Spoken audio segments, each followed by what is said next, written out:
The rational killer is the one who has a logical motive to commit murder.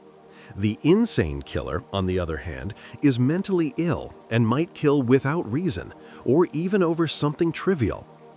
Today's story is about a real crime that happened in the 1950s and shook the world so much that it became the basis for the famous book In Cold Blood by Truman Capote.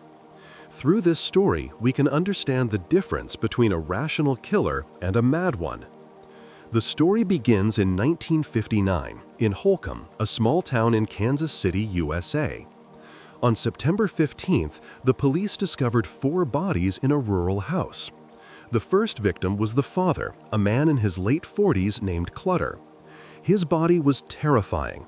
His hands were tied, his throat slashed, and he had been shot in the head. What was unusual was that he was tied up and found in the furnace room in the basement with a cardboard box under his head. The police initially thought the killer placed it there to comfort him before killing him. His youngest son, Kenyon, was also tied up and shot in the head. On the second floor, his daughter Nancy was shot in the head, her body completely covered to hide it, and the same for his wife, Bonnie, who was killed in her bed. Oddly, there were no fingerprints, shell casings, or any evidence pointing to the killer. The only clue was footprints, suggesting that there might have been 2 perpetrators. Who could kill an entire family in such a brutal way? Clutter was a farmer, but he was wealthy and known for his dedication to work. He never carried cash and relied on checks, which he would write for people he owed money to, who could cash them at any bank. This puzzled Detective Dewey when he discovered all the wallets in the house were open, and Clutter had written a check for only $60 2 days before the murder. The house contained only $40 or $50 in cash. Who could be insane enough to kill a whole family for such a small amount? Many assumed the motive was revenge. Clutter had fired many employees over the years for drinking, which he strictly forbade. Some thought this could explain why someone would want him dead. But Clutter's life was far from peaceful. He was married to Bonnie, who had been very ill in her final years, and they had 4 children, Nancy and Kenyon, who were killed, and 2 daughters living elsewhere, one married and the other engaged. The police discovered that Clutter had signed a life insurance policy hours before he was killed. Some speculated that he had killed his family for the insurance money. But if he had, how could he have killed himself while tied up like the others? New information began to emerge. Nancy had a boyfriend named Bobby, who was the last person to see the family alive. Clutter had opposed their relationship, and Nancy had told her friend Susan that she intended to break up with Bobby before college. Nancy also mentions noticing the smell of cigarette smoke in the house for weeks, even though her father hated smoking and alcohol. Earlier, Nancy's cat had been poisoned, suggesting a warning from the killer. The killer clearly knew the house intimately, almost as if he had been there many times. Detective Dewey suspected the killer might be from the town, possibly even Bobby.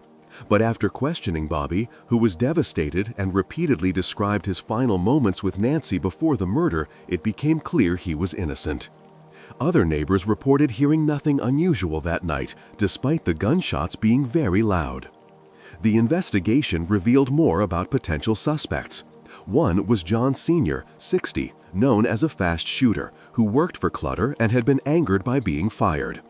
Another was Smith, a wealthy rival who could have had motives over business competition. But evidence was insufficient to connect either to the crime.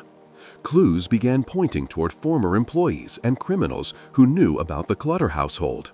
Floyd, a young man following the news, contacted authorities claiming he knew who had planned the crime. Floyd had previously worked for Clutter and idolized him, but after a series of misfortunes and time in prison, he became involved with 2 men named Dick and Perry, both recently released from prison. Dick had a criminal past involving fraud and theft, but had no experience with firearms. Perry had a disturbing family history, with instances of mental illness and tragic deaths in his family.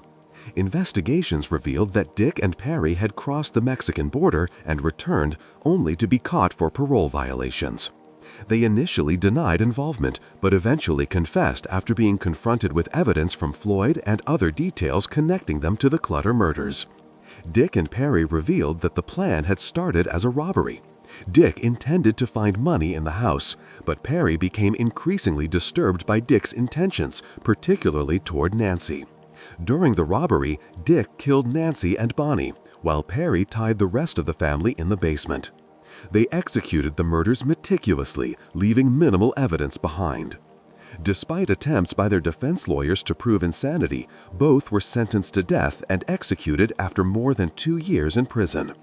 The Clutter family murders became one of the most notorious and chilling cases in American history, remembered for the brutality, lack of clear motive, and shocking revelation that ordinary-looking people could commit such horrifying acts. Who truly decides to take the lives of an entire family, knowing there might be no reason, yet planning every detail with precision? Rational calculation or pure madness?